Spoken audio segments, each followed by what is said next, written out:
Alam mo ba, karamihan sa mga clients, pagkatapos ng treating, hindi agad sila nag-decide. And karamihan, sinasabi nila, pag-iisipan ko muna. And totoo naman, normal lang yun. Kondo kasi, hindi siya maliit na bagay. So, malaking step talaga para sa future. Pero habang nag-iisip sila, minsan nakakalimutan nila na baka yung unit na gusto nila is meron na ding ibang nakakakita.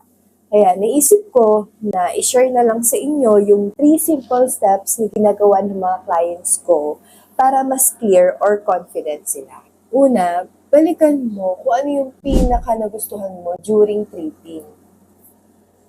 May client ako dati, nagustuhan niya yung corner unit kasi maganda yung sunrise view. Nung binalikan niya, na-realize niya na swak talaga sa lifestyle niya kasi mahilig siya sa morning coffee. Pangalawa, tingnan mo yung budget mo. Meron akong client dati, akala niya hindi niya kaya.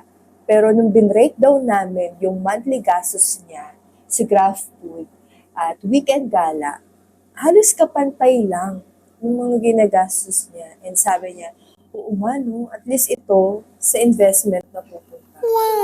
Pangatlo, secure mo muna yung unit. Meron akong client na nagdadalawang isip siya before. Halos inabot siya ng 1 week bago nag-decide. And then pagbalik niya, sold out na yung unit na gusto niya. Kaya ang ending, kumuha siya ng iba, pero hindi na yun yung first choice niya. Kaya malaking bagay talaga yung reservation. Pero may isa pa actually, yung extra steps na ginagawa ng mga clients ko para makuha nila yung best deal at hindi sila naiiwan. Gusto mong malaman? Hindi ko muna siya i-share sa inyo kasi kung curious ka, i-message mo na lang ako and I'll share with you.